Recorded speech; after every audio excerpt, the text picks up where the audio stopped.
घने जंगल के बीचों बीच एक ऐसा पेड़ खड़ा था जो सबसे ऊंचा और सबसे चमकदार था।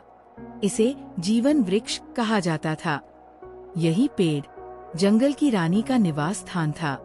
रानी आर्या अपने जादुई शक्तियों से हर पेड़ पौधे, जानवर और पक्षी की देखभाल करती थी। आर्या की जादुई शक्ति के कारण ही जंगल इतना हरा भरा और जीवंत था। एक दिन जंगल के पास एक लालची लकड़हारा पहुंचा। उसने सोचा, अगर मैं इन पेड़ों को काट लूं, तो लकड़ियां बेचकर मैं अमीर हो जाऊंगा। उसने अपनी कुल्हाड़ी निकाली और पेड़ों को काटने की योजना बनाने लगा। जैसे ही उसने पहला पेड़ काटा, जंगल के सभी पक्षी जोर जोर से चिल्लाने लगे। उनकी आवाज आर्या तक पहुंची। रानी आर्या तुरंत वहां पहुंची और लकड़हारे से बोली, तुम्हें इस जंगल को नुकसान पहुंचाने की इजाजत किसने दी? लकड़हारा चौंक गया। उसने रानी को देखा और बोला, मैं यहाँ के पेड़ों को काटकर अपनी जिंदगी सुधारना चाहता हूँ। ये पेड़ तो बेकार ही खड़े हैं। आर्या ने गहरी सांस ली और कहा, तुम्हें समझना होगा कि ये पेड़ सिर्फ लकड़ी नहीं है, ये जीवन का आधार है। हर पत्ता, हर तना इस धरती को सांसें देता है। अगर तुमने इन्हें काटा तो ये जंगल मर जाएगा और तुम्हारे लिए भी कुछ नहीं बचेगा। लकड़हारा आर्या की बातों पर हंसा और बोला, तुम्हारी ये बातें मेरे काम की नहीं हैं। मुझे तो अपनी अमीरी चाहिए। रानी मुस्कुराई और बोली, अगर ऐसा है तो चलो, मैं तुम्हें दिखाती हूँ कि इन पेड़ों की असली ताकत क्या है। इसके बाद आर्या ने अपनी जादुई छड़ी उठाई और लकड़हारे को जंगल की गहराइयों में ले गई। वहाँ उन्होंने उसे दिखाया कि कैसे पेड़ पक्षियों और जानवरों को आश्रय देते हैं। उन्होंने उसे पेड़ों की जड़ों को मिट्टी को बांधते हुए दिखाया, जो नदियों और झीलों को साफ रखती थी। लकड़हारे ने देखा कि कैसे एक छोटा सा फूल एक मधुमक्खी को खिला रहा था और मधुमक्खी जंगल के और हिस्सों में पराग फैला रही थी। उसने देखा कि कैसे बड़े बड़े पेड़ जानवरों के लिए घर बने हुए थे। आर्या ने कहा, ये सब एक चक्र है। अगर तुम इस चक्र को तोड़ोगे तो सब कुछ खत्म हो जाएगा। लेकिन लकड़हारे का लालच अभी भी कम नहीं हुआ था। उसने कहा, ये सब तो ठीक है, लेकिन मैं इन्हें काटकर अमीर बन सकता हूँ। मुझे परवाह नहीं। रानी आर्या ने गुस्से से अपनी छड़ी हिलाई। अचानक पेड़ के तने से जड़ें बाहर निकली और लकड़हारे को पकड़ लिया। रानी ने कहा, अगर तुम जंगल को बर्बाद करोगे तो जंगल भी तुम्हें नहीं छोड़ेगा। अब फैसला तुम्हारे हाथ में है। लकड़हारा डर गया और बोला, मुझे माफ कर दो रानी, मैं गलती मानता हूँ। अब मैं कभी किसी पेड़ को नुकसान नहीं पहुँचाऊंगा। रानी ने उसकी माफी कबूल की और कहा, अगर तुम सचमुच अपने वादे पर कायम रहोगे तो मैं तुम्हें एक और मौका दूंगी। लेकिन याद रखना, जंगल हमारी जिम्मेदारी है। इसे बचाने का काम सिर्फ मेरा नहीं, बल्कि हम सबका है। इसके बाद लकड़हारे ने अपना जीवन बदल दिया। उसने जंगल की रक्षा करने का प्रण लिया। वह गांव के अन्य लोगों को भी समझाने लगा कि पेड़ों की क्या अहमियत है। रानी आर्या खुश थी कि उन्होंने एक इंसान को जागरूक किया। जंगल फिर से खुशहाल हो गया और पक्षियों का चहचहाना गूंजने लगा। रानी आर्या ने जीवन वृक्ष की ओर देखा और कहा, जब तक हम सब मिलकर जंगल की रक्षा करेंगे, तब तक ये हमेशा जीवित रहेगा। लकड़हारा अब जंगल का मित्र बन चुका था। उसने जंगल के पेड़ों की देखभाल के लिए एक समूह बनाया। रानी आर्या ने उसे आशीर्वाद दिया और कहा, जो लोग प्रकृति की रक्षा करते हैं, उन्हें हमेशा सुख और शांति मिलती है। जंगल में अब हर ओर हरियाली थी और जीवन वृक्ष अपनी पूरी ताकत के साथ चमक रहा था। रानी आर्या अपने काम से संतुष्ट थी, लेकिन उन्होंने ये तय किया कि वह हमेशा जंगल पर नजर रखेंगी, ताकि कोई और लालच के कारण इसे नुकसान न पहुंचा सके। जंगल के पेड़ों की कहानी यहाँ खत्म नहीं होती। हर पत्ता, हर शाखा अपनी कहानी कहने को तैयार थी और रानी आर्या हमेशा अपनी जादुई शक्तियों के साथ वहाँ थी। इस बात का ध्यान रखते हुए कि जंगल का हर हिस्सा खुशहाल और सुरक्षित रहे। क्या आप इस जादुई जंगल की कहानियाँ और सुनना चाहेंगे?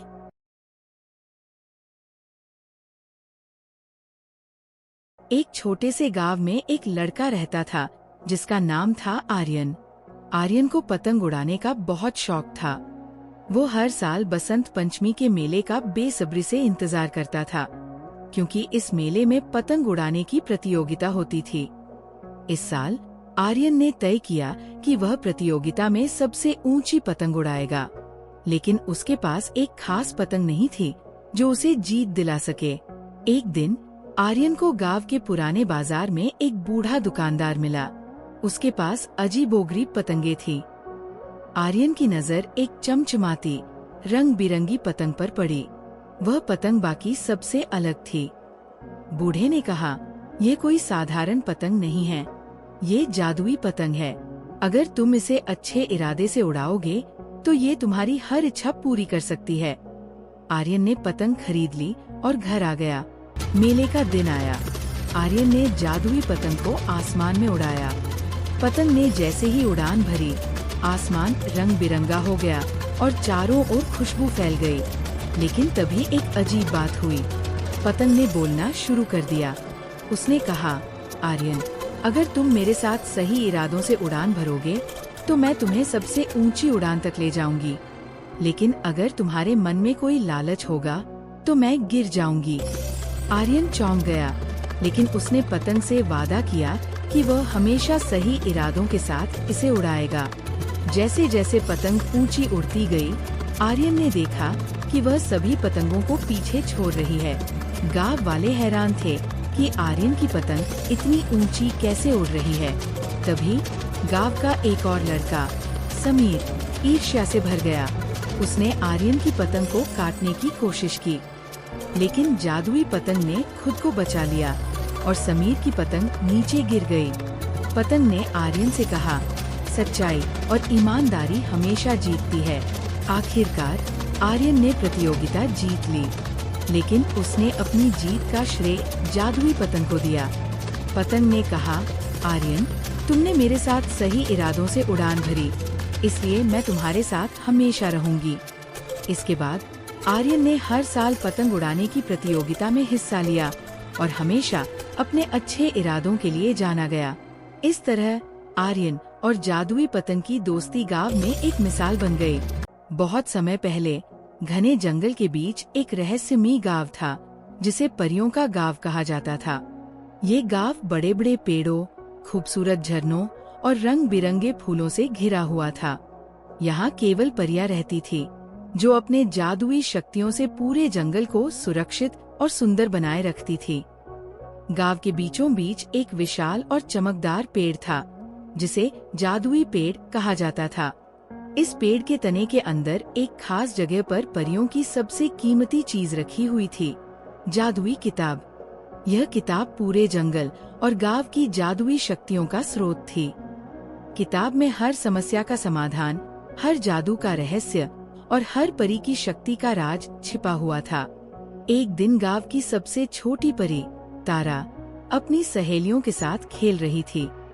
खेलते खेलते तारा ने जादुई पेड़ के पास जाकर किताब को देखने की जिद की। बड़ी परियां हमेशा उसे समझाती थी कि किताब को छूना मना है, क्योंकि ये बहुत खास और ताकतवर है। लेकिन तारा की जिद ने उसे पेड़ के अंदर जाने पर मजबूर कर दिया। जैसे ही तारा ने किताब को छुआ, अचानक से एक तेज रोशनी हुई और किताब गायब हो गई। तारा डर गई और भागकर बाकी परियों को सब कुछ बता दिया। परियों की रानी वायोला इस खबर को सुनते ही चिंतित हो गई। उन्होंने समझाया कि अगर जादुई किताब को समय पर वापस नहीं लाया गया तो पूरे गांव और जंगल की जादुई शक्तियां खत्म हो जाएंगी। रानी वायोला ने परियों की एक टीम बनाई, जिसमें तारा भी शामिल थी। उन्होंने तारा को इस सफर का हिस्सा इसलिए बनाया ताकि वह अपनी गलती को सुधार सके। वायोला ने उन्हें बताया कि किताब को ढूंढने के लिए उन्हें काले बादलों की घाटी जाना होगा, जहां जादुई किताब को छिपाने वाली दुष्ट चुड़ैल जाफिरा रहती थी। परियां अपनी उड़ने की शक्ति और तारा की हिम्मत के साथ घाटी की ओर निकल पड़ी। रास्ते में उन्हें कई चुनौतियों का सामना करना पड़ा। पहले उन्होंने आग के झरने को पार किया, जहां हर कदम पर आग के गोले गिर रहे थे। तारा ने अपनी चतुराई से सही रास्ता खोजा और सबको सुरक्षित वहां से बाहर निकाला। इसके बाद उन्हें बर्फीली गुफाफ में जाना पड़ा, जहां हर चीज बर्फ से जमी हुई थी। यहाँ परियों ने अपने जादू से रास्ता बनाया और आगे बढ़ी। अंततः वे काले बादलों की घाटी पहुंच गईं। घाटी के बीचों बीच एक बड़ा महल था, जो अंधेरे और जादू से घिरा हुआ था। महल में जाफिरा ने जादुई किताब को एक शीशे के बक्से में बंद कर रखा था। उसने परियों को चुनौती दी कि अगर वे अपनी किताब वापस चाहती हैं, तो उन्हें उसकी 3 पहेलियों का सही जवाब देना होगा। पहली पहेली थी, ऐसी कौन सी चीज है जो हर जगह होती है पर किसी ने उसे देखा नहीं? तारा ने तुरंत जवाब दिया, हवा। दूसरी पहेली थी, ऐसा क्या है जो जितना ज्यादा खाए उतना ही भूखा होता है? परियों की एक साथी रोशनी ने जवाब दिया, आग। तीसरी और सबसे कठिन पहेली थी, ऐसा कौन सा खजाना है जो केवल देने से बढ़ता है? तारा ने थोड़ा सोचा और फिर मुस्कुराकर कहा, प्यार। जैसे ही तारा ने ये जवाब दिया, शीशे का बक्सा टूट गया और जादुई किताब बाहर आ गई। जाफिरा को अपनी हार माननी पड़ी, लेकिन जाते जाते उसने चेतावनी दी कि किताब का उपयोग हमेशा सावधानी और अच्छे कार्यों के लिए किया जाए। परियां किताब को लेकर वापस गांव लौटीं। रानी वायोला ने तारा की हिम्मत और समझदारी की तारीफ की। उन्होंने तारा को सिखाया कि जादू एक जिम्मेदारी है और इसे हमेशा सोच समझकर इस्तेमाल करना चाहिए। तारा ने अपनी गलती से सीखा और परियों के गांव में सबके साथ खुशी खुशी रहने लगी। जादुई किताब फिर से जादुई पेड़ के अंदर रख दी गई और परियों का गांव पहले की तरह खूबसूरत और सुरक्षित हो गया। ये कहानी हमें सिखाती है कि जिम्मेदारी का महत्व समझना जरूरी है और गलतियों को सुधारने का प्रयास करना ही सच्ची बहादुरी है। हरे भरे जंगल के एक छोटे से कोने में पेड़ों के पत्तों पर रेंगती हुई एक प्यारी और नन्ही कैटरपिलर रहती थी। उसका नाम था स्माइली। वो अन्य कैटरपिलर से अलग थी क्योंकि उसके चेहरे पर हमेशा एक प्यारी सी मुस्कान रहती थी। सभी जानवर उसे बहुत पसंद करते थे। उसकी यही खासियत थी कि वो हर कठिन परिस्थिति में भी मुस्कुराना जानती थी। स्माइली का जीवन हंसी खुशी बीत रहा था। एक दिन जब वो धूप में एक बड़े पेड़ की टहनी पर आराम कर रही थी, उसने एक सुंदर तितली को फूलों के ऊपर उड़ते हुए देखा। तितली के रंग बिरंगे पंख और उसकी आजाद उड़ान ने स्माइली का दिल मोह लिया। उसने सोचा, काश मैं भी उड़ सकती, लेकिन मैं तो केवल एक कैटरपिलर हूँ। क्या ये सपना सच हो सकता है? स्माइली ने अपनी दादी कैटरपिलर से पूछा, दादी, क्या मैं भी कभी तितली बन सकती हूँ? दादी ने मुस्कुराते हुए कहा, सपने देखने में कोई बुराई नहीं है, लेकिन उन्हें पूरा करने के लिए मेहनत और धैर्य की जरूरत होती है। जब समय आएगा तो तुम्हें अपने सपने का फल जरूर मिलेगा। स्माइली ने दादी की बात को अपने दिल में बैठा लिया और ठान लिया कि वो कभी हार नहीं मानेगी। उसने खुद को मजबूत बनाने के लिए हर दिन पत्तों पर चढ़ने और उतरने का अभ्यास शुरू किया। जंगल के बाकी जानवर उसे देखकर हंसते और कहते, तुम तो एक छोटी सी कैटरपिलर हो, तुम कैसे उड़ोगी? स्माइली उनकी बातों को नजरअंदाज कर देती और अपने काम में लग जाती। एक दिन तेज हवा के झोंके ने उसे टहनी से नीचे गिरा दिया। वह एक बड़े पत्ते पर आ गिरी। उसे थोड़ी चोट भी लगी। वह उदास हो गई और सोचा, क्या मैं कभी उड़ पाऊंगी? लेकिन अगले ही पल उसने खुद से कहा, मैं क्यों हार मानूं? अगर मैं फिर से कोशिश करूंगी तो जरूर सफल होऊंगी। उसने फिर से पत्तों पर चढ़ना शुरू किया। उसकी मेहनत और साहस देखकर जंगल के कुछ जानवर उसकी मदद करने आए। दिन बीतते गए और स्माइली की मेहनत रंग लाने लगी। धीरे धीरे उसने महसूस किया कि उसका शरीर बदलने लगा है। उसे थकावट महसूस होने लगी और वो समझ गई कि उसे आराम की जरूरत है।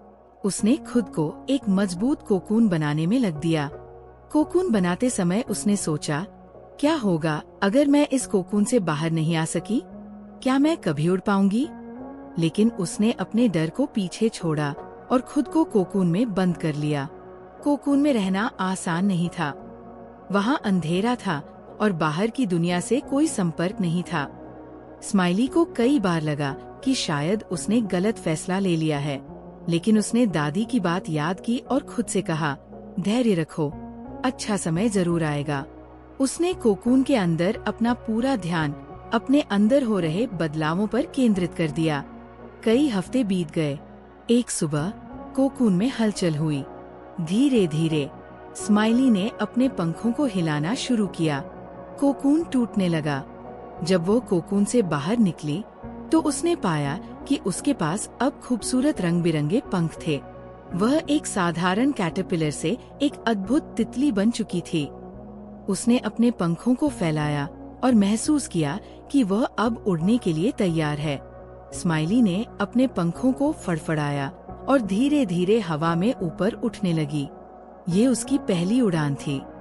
उसने महसूस किया कि आसमान कितना बड़ा और खूबसूरत है। उसने जंगल को ऊपर से देखा। पेड़, फूल, नदियाँ और ऊंचे पहाड़, सब कुछ अब उसे और भी सुंदर लग रहा था। स्माइली ने अपनी पहली उड़ान के दौरान उन सभी जानवरों से मुलाकात की जिन्होंने उसका मजाक उड़ाया था।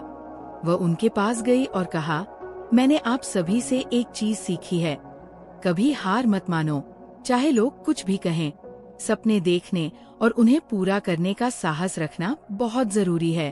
अब स्माइली सिर्फ एक तितली नहीं थी, बल्कि वह जंगल के सभी जानवरों के लिए प्रेरणा बन चुकी थी। वह जहाँ भी जाती, बच्चों और अन्य जानवरों को अपने सपनों के पीछे भागने की प्रेरणा देती। उसने जंगल के जानवरों के साथ अपनी कहानी साझा की और बताया कि कैसे उसने अपने डर और चुनौतियों को पार किया। उसकी कहानी ने जंगल में एक नई उम्मीद जगाई। स्माइली ने यह भी महसूस किया कि उसकी सफलता में उसके दोस्तों का भी बड़ा योगदान था, जिन्होंने उसकी मदद की और उसे प्रेरित किया। उसने सभी जानवरों को धन्यवाद दिया और कहा, हम अकेले कुछ नहीं कर सकते। दोस्ती और एकता के बिना जीवन अधूरा है। स्माइली की कहानी हमें ये सिखाती है कि जीवन में कोई भी सपना बड़ा नहीं होता। मेहनत, धैर्य और खुद पर विश्वास के साथ हम किसी भी चुनौती को पार कर सकते हैं। उसकी ये यात्रा यह भी दर्शाती है कि बदलाव कभी आसान नहीं होता, लेकिन जब हम खुद पर भरोसा करते हैं तो हर बदलाव एक नई शुरुआत लेकर आता है। इस तरह स्माइली कैटरपिलर का सफर केवल उसकी तितली बनने की कहानी नहीं है, बल्कि ये जीवन में साहस, विश्वास और मेहनत के महत्व को भी दर्शाता है। चाहे जीवन में कितनी भी कठिनाइयाँ आएं, हमें अपने सपनों के लिए प्रयास करते रहना चाहिए। आपका क्या सपना है? स्माइली की तरह उसे पूरा करने के लिए आप क्या करेंगे? घने जंगल में जहाँ हर तरफ हरियाली और जीवन था, 5 पक्के दोस्त रहते थे। ये दोस्त थे चीकू बंदर, टिम्मी खरगोश, गोलू हाथी, झम्मू भालू और पिंकी तोता। ये पांचों न सिर्फ मस्ती करते थे, बल्कि हर मुश्किल घड़ी में एक दूसरे का साथ देते थे। एक दिन जब ये सभी अपने पसंदीदा खेल छुपन छुपाई खेल रहे थे, चीकू बंदर की नजर एक चमकती हुई चीज पर पड़ी। वो दौड़कर उसके पास गया और देखा कि वहाँ एक पुराना नक्शा था। नक्शा देखकर चीकू खुशी से चिल्लाया, दोस्तों, देखो मुझे क्या मिला है। सबने मिलकर नक्शे को ध्यान से देखा। उसमें जंगल के कई हिस्सों का जिक्र था और अंत में एक खजाने का निशान बना हुआ था। टिम्मी खरगोश ने उत्साह में कहा, चलो इसे ढूंढते हैं। गोलू हाथी ने अपने भारी भरकम स्वर में कहा, हमें साथ रहना होगा और कोई जल्दबाजी नहीं करनी चाहिए। सबने सहमति जताई और उनकी यात्रा शुरू हुई। नक्शे के अनुसार सबसे पहले उन्हें एक गहरी और चौड़ी नदी पार करनी थी। सभी ने सोचा कि इसे कैसे पार किया जाए। गोलू हाथी ने कहा, मैं अपनी सूंड से एक एक कर सभी को नदी पार करा सकता हूँ। गोलू की मदद से सभी सुरक्षित नदी के पार पहुँच गए। पिंकी तोता ने कहा, गोलू, तुम्हारे बिना हम ये कभी नहीं कर पाते। सभी ने तालियां बजाईं और आगे बढ़े। नदी पार करने के बाद उन्हें कांटों से भरे एक घने जंगल से गुजरना था। झम्मू भालू ने अपने मजबूत पंजों से रास्ता बनाने का बीड़ा उठाया। उसने कांटों को हटाना शुरू किया और धीरे धीरे सभी के लिए एक सुरक्षित रास्ता बना दिया। चीकू बंदर ने कहा, झम्मू, तुम्हारी ताकत कमाल की है। सभी ने झम्मू की तारीफ की और कांटों के जंगल को पार कर लिया। आगे बढ़ते हुए उन्हें एक बड़े पत्थर पर लिखा हुआ एक संदेश मिला। उसमें लिखा था, सबसे तेज कौन है?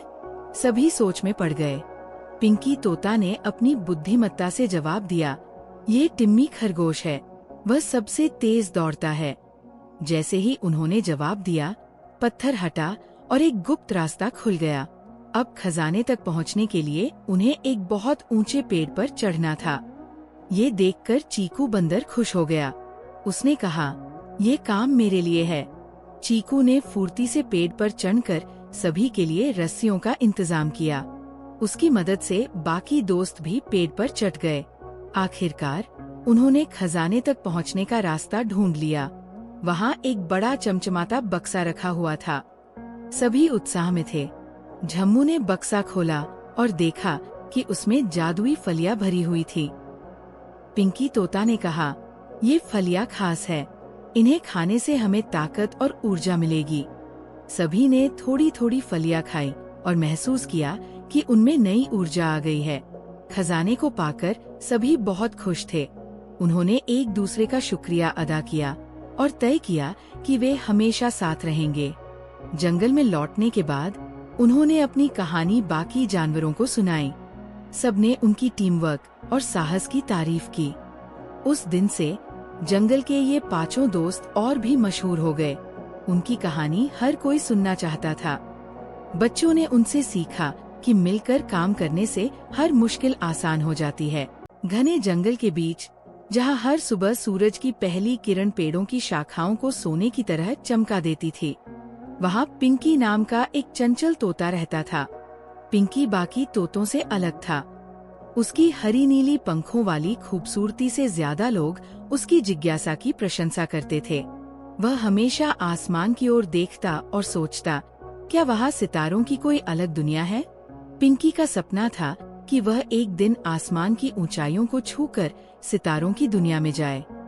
वह अपने दोस्तों गोलू गिलहरी, झम्मू खरगोश और नन्हू बंदर से अक्सर कहता, क्या तुमने कभी सोचा है कि आसमान के पार क्या है?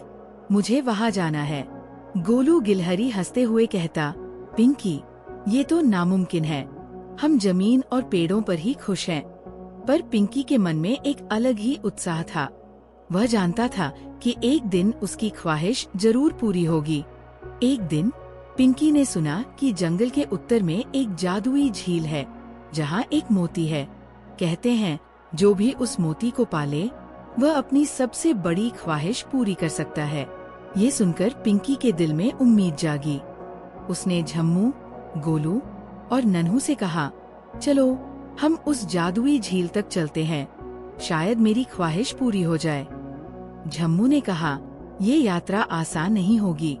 रास्ते में खतरनाक घाटियां और घने जंगल हैं। लेकिन पिंकी ने अपने पंख फड़फड़ाते हुए कहा, अगर मैंने कोशिश नहीं की तो मेरा सपना अधूरा रह जाएगा। अगली सुबह चारों दोस्तों ने अपनी यात्रा शुरू की। पहले उन्हें घने जंगल से गुजरना था। झम्मू खरगोश ने अपने तेज पंजों से रास्ता बनाया। गोलू गिलहरी ने ऊंचे पेड़ों से रास्ते की निगरानी की। नन्हू बंदर ने अपनी चतुराई से सभी को खतरे से बचाया। और पिंकी अपनी उम्मीदों के पंख लिए सबसे आगे उड़ रहा था। रास्ते में उन्हें एक तेज बहाव वाली नदी मिली। कोई पुल नहीं था और बहाव बहुत तेज था। पिंकी ने कहा, मैं उड़कर दूसरी तरफ जा सकता हूँ और पेड़ों से लटकी एक लता लेकर आ सकता हूँ। सभी ने पिंकी की योजना पर सहमति जताई। पिंकी ने बड़ी सावधानी से उड़ान भरी और दूसरी तरफ पहुंचकर लता लेकर आया। सबने मिलकर उसे बांधा और नदी पार की। कई दिनों की यात्रा के बाद वे जादुई झील तक पहुँचे।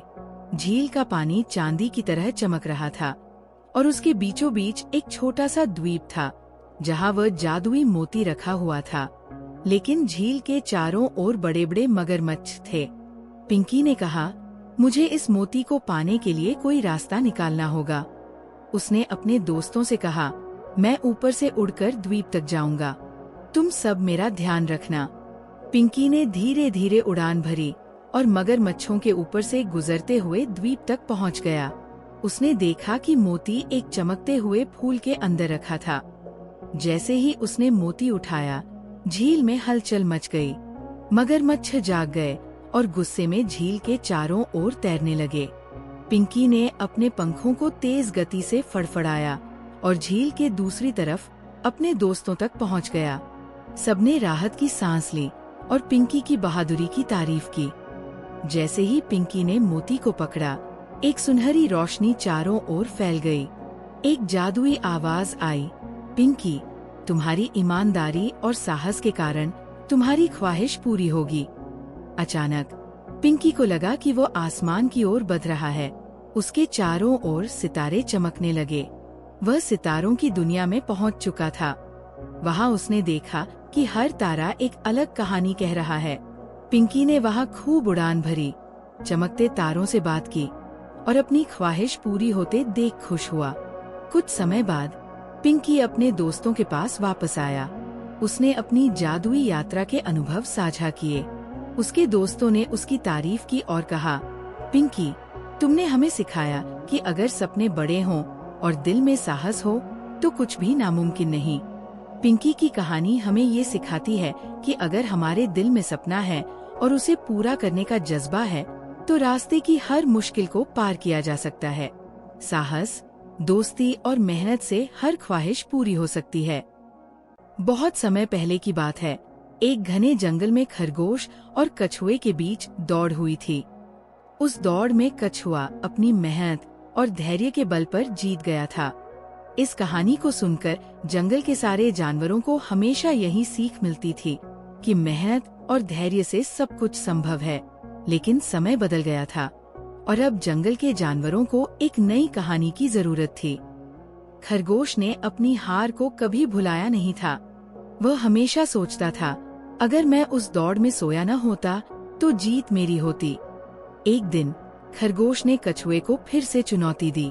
उसने कहा, इस बार मैं सोऊंगा नहीं और देखता हूँ कि तुम मुझे कैसे हरा सकते हो। कछुआ मुस्कुराते हुए बोला, अगर तुम्हें लगता है कि तुम जीत सकते हो तो मैं फिर से दौड़ के लिए तैयार हूँ। इस प्रकार जंगल में खरगोश और कछुए की नई दौड़ की तैयारी शुरू हो गई। जंगल के सभी जानवर इस नई दौड़ को लेकर उत्साहित थे। दौड़ के लिए रास्ता भी बहुत अलग और चुनौतीपूर्ण बनाया गया था। इस बार दौड़ में एक नदी, पहाड़ी रास्ता और एक घना जंगल भी शामिल था। सभी जानवरों ने मिलकर रास्ता तय किया और दौड़ का दिन निश्चित किया। हर कोई ये देखने के लिए उत्सुक था कि इस बार कौन जीतता है, तेज खरगोश या धैर्यवान कछुआ। दौड़ का दिन आ गया। जंगल के जानवर सुबह से ही दौड़ देखने के लिए इकट्ठा हो गए थे। सभी ने तालियां बजाकर खरगोश और कछुए का स्वागत किया। शेर, जो जंगल का राजा था, इस दौड़ का मुख्य न्यायाधीश था। उसने अपनी दहाड़ से दौड़ की शुरुआत की घोषणा की। जैसे ही दौड़ शुरू हुई, खरगोश ने अपनी तेज गति से दौड़ लगाई। वह कुछ ही क्षणों में कछुए से बहुत आगे निकल गया। उसने सोचा, इस बार कछुआ मुझे हरा ही नहीं सकता। लेकिन कछुआ शांत था। उसने अपनी धीमी लेकिन स्थिर गति से दौड़ जारी रखी। रास्ते में एक चौड़ी नदी आई। खरगोश ने अपनी तेज गति से नदी के किनारे तक पहुंचा और तुरंत तैरकर पार कर गया।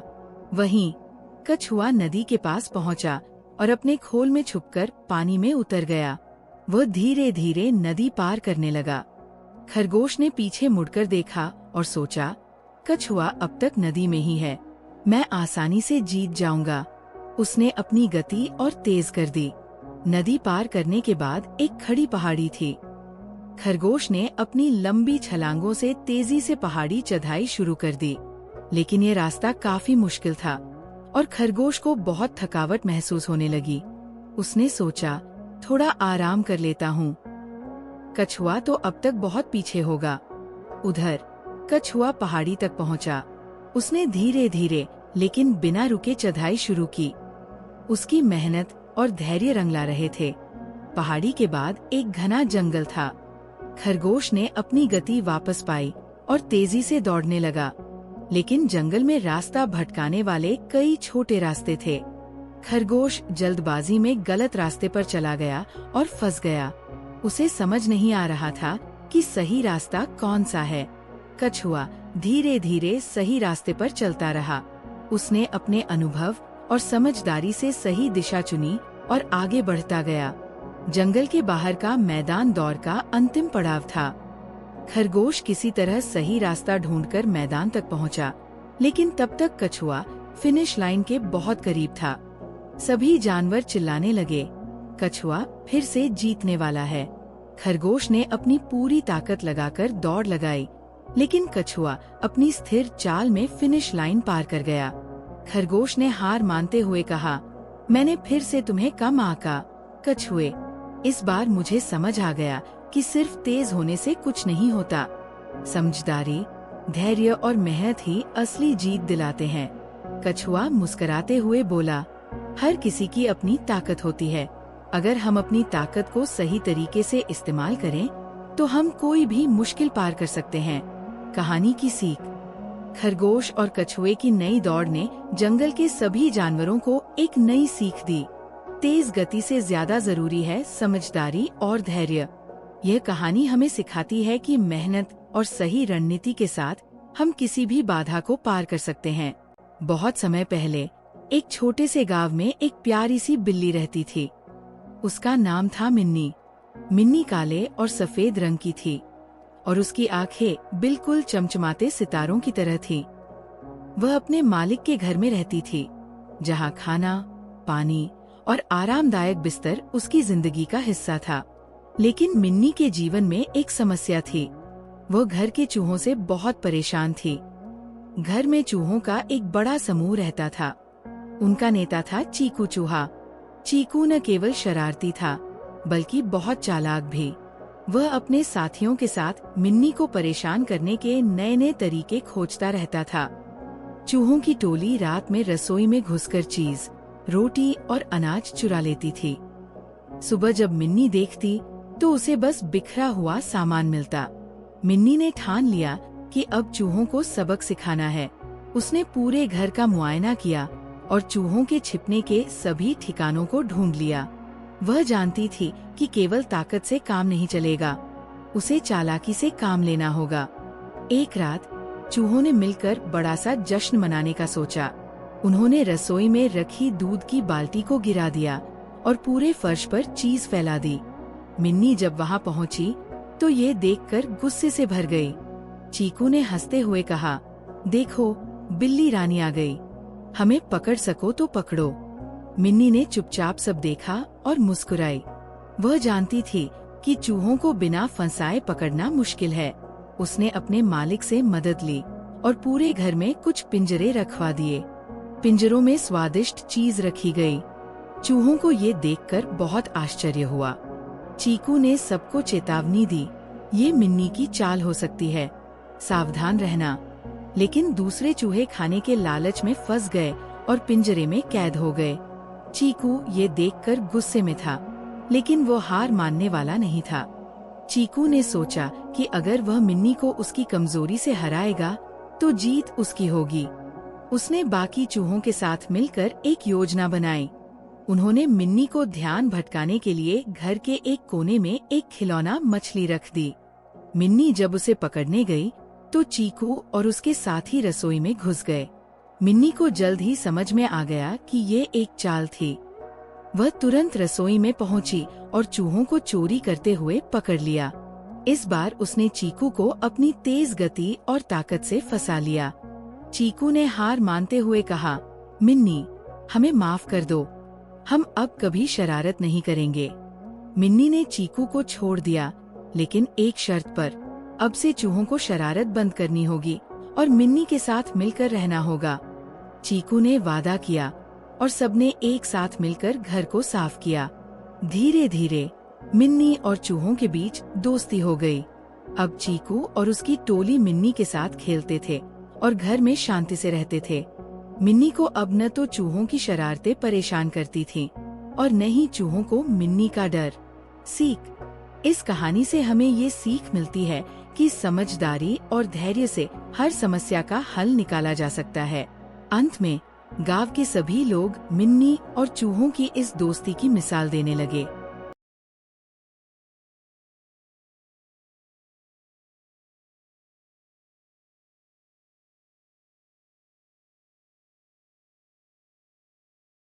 एक बार की बात है, हरे भरे जंगल के किनारे एक छोटा सा गांव था। उस गांव में रहने वाले सभी जानवर एक दूसरे के साथ मिलजुल कर रहते थे। इसी गांव में मिठू नाम का एक सुंदर तोता रहता था। मिठू की हरी भरी पंखों की चमक हर किसी का ध्यान खींच लेती थी। मिठू बहुत ही खुशमिजाज और चुलबुला था। गांव के ही एक कोने में मिन्नी नाम की एक चतुर बिल्ली भी रहती थी। मिन्नी अपनी चालाकी और तेज बुद्धि के लिए पूरे गांव में मशहूर थी। लेकिन चतुर होने के बावजूद मिन्नी के पास ज्यादा दोस्त नहीं थे। उसकी तेज नजरें और फुर्तीले हाव भाव से कई जानवर उससे डरते थे। एक दिन मिठू आम के पेड़ पर बैठकर मीठी मीठी आवाज में गाना गा रहा था। तभी मिन्नी वहाँ से गुजरी। गाने की मधुर आवाज सुनकर मिन्नी पेड़ के पास रुकी और ऊपर देखा। उसने मिठू से कहा, क्या सुंदर आवाज है तुम्हारी, तुम बहुत अच्छा गाते हो। मिठू ने मुस्कुराते हुए कहा, धन्यवाद मिन्नी, तुम कौन हो और कहाँ जा रही हो? मिन्नी ने उत्तर दिया, मैं मिन्नी हूँ, इस गांव की सबसे चतुर बिल्ली, लेकिन मैं एक दोस्त की तलाश में हूँ। क्या तुम मेरे दोस्त बनोगे? मिठू ने सोचा, लोग कहते हैं कि बिल्ली चालाक होती है, लेकिन मिन्नी तो बहुत मीठा बोल रही है, शायद ये मेरी सच्ची दोस्त बन सकती है। धीरे धीरे मिठू और मिन्नी के बीच दोस्ती गहरी होती गई। दोनों हर दिन साथ समय बिताने लगे। मिठू अपनी कहानियों से मिन्नी को हंसाता और मिन्नी अपनी समझदारी से मिठू को नई नई बातें सिखाती। मिठू ने मिन्नी को पेड़ों की ऊंचाई से जंगल का नजारा दिखाया, तो मिन्नी ने मिठू को जमीन पर सुरक्षित रहने के तरीके सिखाए। एक दिन मिन्नी ने मिठू से कहा, सच्चे दोस्त वही होते हैं जो एक दूसरे की मदद करें और हमेशा साथ दें। एक दिन गांव में शिकारी आए। उन्होंने जंगल के जानवरों को पकड़ने के लिए जाल बिछाया। मिठू ने पेड़ से देखा कि शिकारी जाल फैला रहे हैं। वह जल्दी से उड़कर मिन्नी के पास पहुंचा और बोला, मिन्नी, हमें सभी जानवरों को इस खतरे से बचाना होगा। मिन्नी ने फौरन एक योजना बनाई। उसने मिठू से कहा, तुम उधर जाओ और जानवरों को सावधान करो, मैं यहाँ शिकारी के जाल को काटने की कोशिश करूंगी। मिठू ने मिन्नी की योजना के अनुसार काम किया। उसने अपनी तेज आवाज में सभी जानवरों को खतरे के बारे में बताया। मिन्नी ने अपनी तेज धार वाले पंजों से जाल को काट दिया। उनकी टीमवर्क से सारे जानवर सुरक्षित बच गए। शिकारियों की हार के बाद गांव के सभी जानवर मिठू और मिन्नी की तारीफ करने लगे। सभी ने उनकी दोस्ती और बहादुरी को सराहा। मिन्नी ने कहा, ये सब हमारी दोस्ती और एकता की वजह से हुआ है। अगर हम मिलकर काम करें तो किसी भी खतरे का सामना कर सकते हैं। मिठू ने मुस्कुराते हुए कहा, सच्ची दोस्ती में ही असली ताकत होती है। मिठू और मिन्नी की यह कहानी हमें सिखाती है कि सच्ची दोस्ती में एक दूसरे की मदद करना और भरोसा करना बहुत जरूरी है। चाहे हालात कितने भी मुश्किल क्यों न हो, मिलजुल कर काम करने से हर समस्या का हल निकल सकता है। इस तरह मिठू और मिन्नी की दोस्ती पूरे गांव के लिए एक मिसाल बन गई।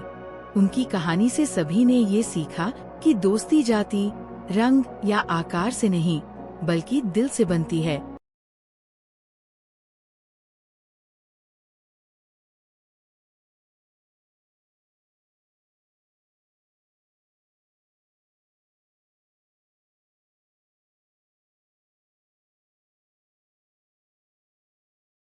शहर के एक कोने में एक पुराना और बड़ा घर था।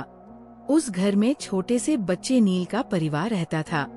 नील एक चंचल और खुशमिजाज बच्चा था, जिसे खिलौनों से बहुत प्यार था। उसके पास एक बड़ा सा खिलौनों का बॉक्स था, जिसमें गाड़ियाँ, गुड्डे गुड़िया, रोबोट और भी कई चीजें थीं। लेकिन नील को इनमें से सबसे ज्यादा पसंद था उसका लकड़ी का एक पुराना खिलौना, एक छोटा सा घोड़ा। ये घोड़ा उसके दादाजी ने उसे गिफ्ट में दिया था।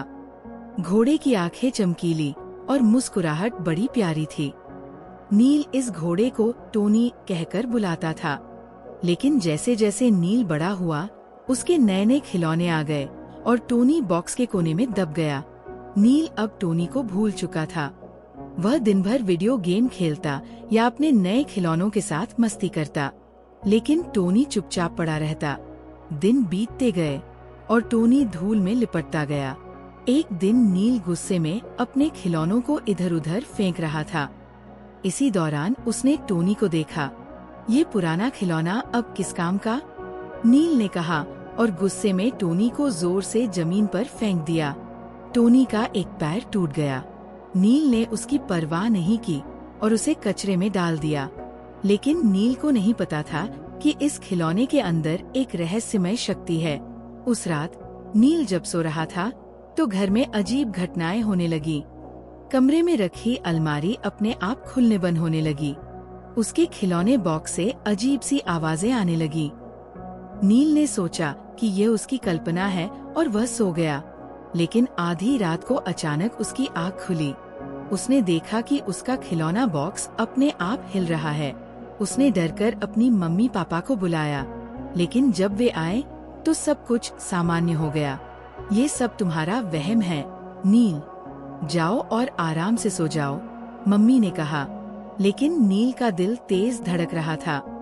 उसे महसूस हो रहा था कि कुछ गलत है। अगली रात नील को अपने कमरे में कुछ खड़खड़ाहट सुनाई दी। उसने आंखें खोली और देखा कि कचरे में फेंका गया टोनी उसके बेड के पास खड़ा था। टोनी की टूटी हुई आंख से अजीब सी रोशनी निकल रही थी। नील, टोनी ने धीमी लेकिन डरावनी आवाज में कहा, तुमने मुझे तोड़कर कचरे में क्यों फेंका? नील की आंखें डर से चौड़ी हो गईं। उसने बिस्तर से कूदकर भागने की कोशिश की, लेकिन कमरे का दरवाजा अपने आप बंद हो गया। मैंने तुम्हारा क्या बिगाड़ा था? टोनी की आवाज और तेज हो गई। मैं तुम्हारा सबसे प्यारा खिलौना था। फिर तुमने मुझे क्यों छोड़ दिया? नील डर के मारे रोने लगा। उसने कहा, मुझे माफ कर दो टोनी, मैं बहुत बुरा था। मैंने तुम्हारी परवाह नहीं की।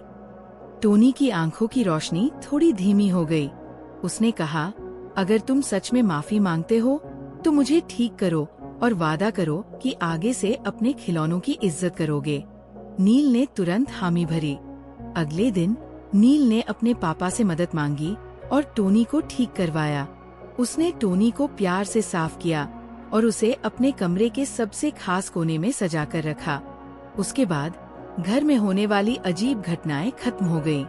नील ने सीखा कि पुरानी चीजों की कद्र करनी चाहिए और कभी भी किसी का दिल नहीं दुखाना चाहिए, चाहे वो खिलौना ही क्यों न हो।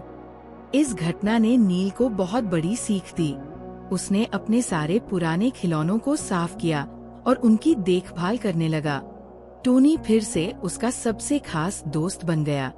यह कहानी हमें सिखाती है कि हमें अपने पुराने सामान और दोस्तों की कद्र करनी चाहिए। हर चीज की अपनी जगह और महत्व होता है और हमें इसे समझना चाहिए।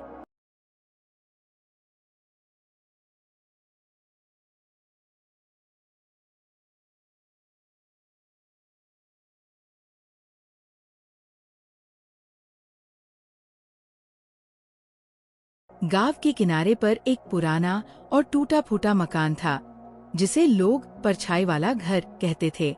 इस घर की छत पर एक अजीब सी परछाई दिखाई देती थी, जो रात के अंधेरे में और भी डरावनी लगती थी। गांव के बड़े बुजुर्गों का कहना था कि इस घर में कोई भूत रहता है और इसी वजह से लोग रात में उस घर के पास जाने से भी डरते थे। कहा जाता था कि इस घर में कभी एक बूढ़ा आदमी रहा करता था, जिसका नाम रघु था। वह बहुत ही शांत स्वभाव का था और हमेशा अकेला ही रहता था। लोग कहते थे कि रघु की रातों में छत पर बैठने की आदत थी। वह अक्सर चांदनी रातों में आसमान की तरफ देखता रहता था। लेकिन एक दिन अचानक रघु गायब हो गया। किसी को नहीं पता चला कि वह कहाँ गया। उसी के बाद से लोगों ने इस घर की छत पर परछाई देखनी शुरू की। गांव में एक लड़का था जिसका नाम रवि था। रवि की उम्र लगभग 15 साल थी और वो बहुत बहादुर और जिज्ञासु स्वभाव का था। उसे रहस्यमय कहानियों में काफी दिलचस्पी थी। जब उसने परछाई वाले घर की कहानी सुनी तो उसकी जिज्ञासा और बढ़ गई। एक दिन उसने अपने दोस्तों से कहा, मुझे लगता है कि ये सब सिर्फ अफवाहें हैं। मैं खुद उस घर में जाऊंगा और देखूंगा कि सच में क्या है। रवि के दोस्तों ने उसे समझाने की बहुत कोशिश की। उन्होंने कहा, तुम्हें वहाँ नहीं जाना चाहिए। अगर सच में वहाँ कुछ भूत है तो क्या होगा? लेकिन रवि ने उनकी बात नहीं मानी और फैसला किया कि वो खुद सच का पता लगाएगा। रवि ने चांदनी रात को चुना क्योंकि उस समय छत की परछाई सबसे ज्यादा दिखाई देती थी। वह अपने साथ एक टॉर्च, एक डंडा और एक पुरानी किताब लेकर घर से निकल पड़ा। रास्ता सुनसान था और चारों तरफ सन्नाटा था। रवि ने धीरे धीरे कदम बढ़ाए और आखिरकार उस पुराने घर के पास पहुंच गया। जैसे ही रवि ने घर का दरवाजा खोला, एक तेज चरमराने की आवाज हुई। घर के अंदर हर चीज पर धूल की मोटी परत चढ़ी हुई थी। छत से मकड़ी के जाले लटक रहे थे और फर्श टूट चुका था। रवि ने अपनी टॉर्च जलाकर चारों तरफ देखा। अचानक उसे लगा कि कोई उसे देख रहा है। उसका दिल तेजी से धड़कने लगा, लेकिन उसने खुद को संभाला। रवि धीरे धीरे सीढ़ियां चढ़ने लगा। सीढ़ियां चरमराने लगी, मानो किसी ने बहुत समय से उन पर कदम नहीं रखा हो। जैसे जैसे वो छत के करीब पहुंचता, उसे अजीब अजीब आवाजें सुनाई देने लगी। उसने खुद को हिम्मत दी और छत पर पहुंचा। छत पर पहुंचते ही उसने देखा कि वहाँ कोई इंसान नहीं था, लेकिन चांद की रोशनी में एक लंबी डरावनी परछाई जरूर दिख रही थी। वह परछाई हवा में लहरा रही थी, मानो किसी का साया हो। रवि ने हिम्मत करके पूछा, तुम कौन हो? यहाँ क्या कर रही हो? परछाई ने कोई जवाब नहीं दिया, लेकिन वो धीरे धीरे रवि की ओर बढ़ने लगी। रवि ने अपनी टॉर्च उस पर चमकाई। अचानक उसने देखा कि परछाई दरअसल छत पर उगे एक पुराने पेड़ की थी। उस पेड़ की शाखाएं चांद की रोशनी में अजीब आकार बना रही थी, जो एक इंसान की परछाई की तरह लग रही थी। रवि ने छत पर थोड़ी और छानबीन की। उसने पाया कि छत के एक कोने में एक पुराना बक्सा रखा हुआ था। जब उसने बक्सा खोला तो उसमें रघु की कुछ पुरानी किताबें और पत्र मिले। उन पत्रों में लिखा था कि रघु को रात में तारों को देखना बहुत पसंद था। उसने अपनी जिंदगी का आखिरी हिस्सा इस घर में बिताया था।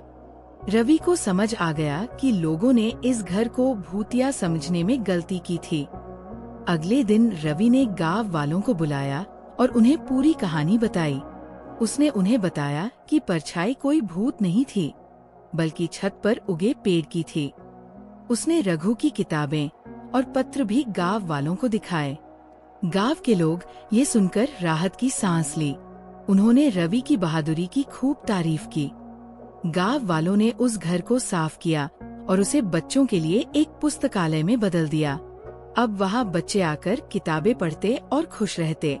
इस कहानी से हमें ये सीख मिलती है कि कई बार डर केवल हमारी कल्पना का परिणाम होता है।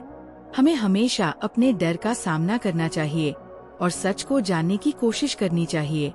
रवि की इस बहादुरी ने न केवल एक डरावनी कहानी का अंत किया, बल्कि गांव वालों को ये भी सिखाया कि किसी भी रहस्य को सुलझाने के लिए साहस और तर्क की जरूरत होती है। अब वो पुराना घर डरावना नहीं, बल्कि ज्ञान और खुशी का केंद्र बन चुका था।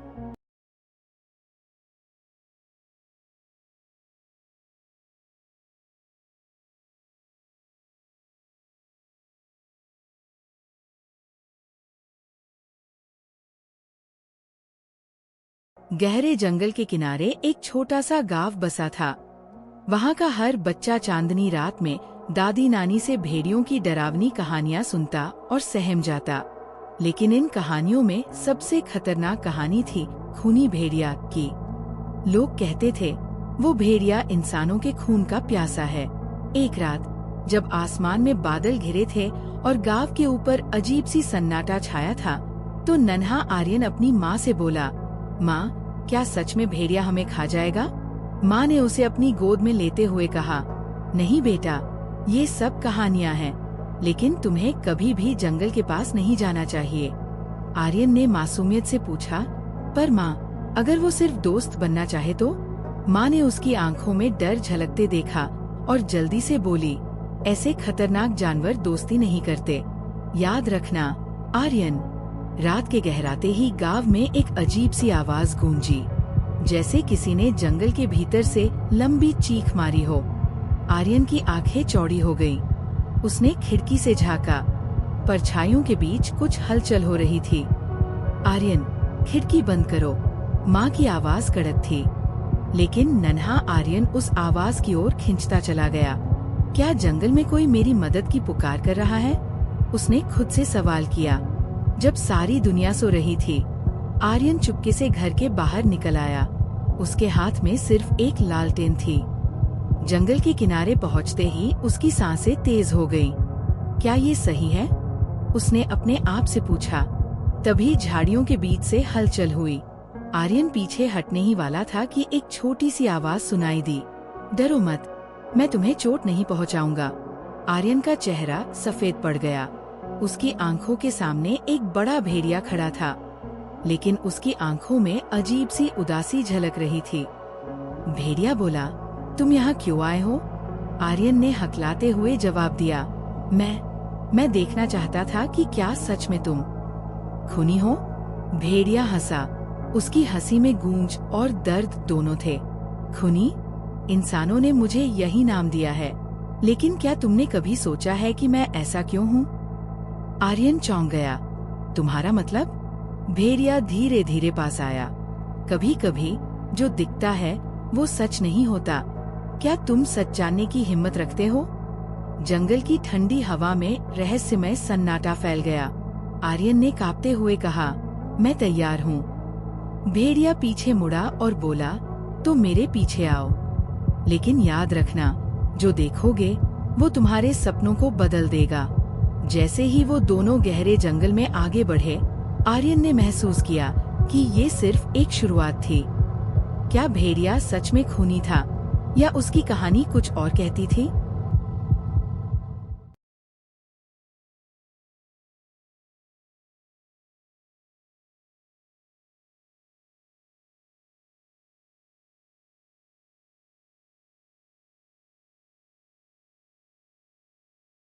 चांदनी रात थी। पूरा गांव रोशनी में नहाया हुआ था। बच्चे आंगन में खेल रहे थे और बड़े बुजुर्ग खाट पर बैठकर चाय की चुस्कियां ले रहे थे।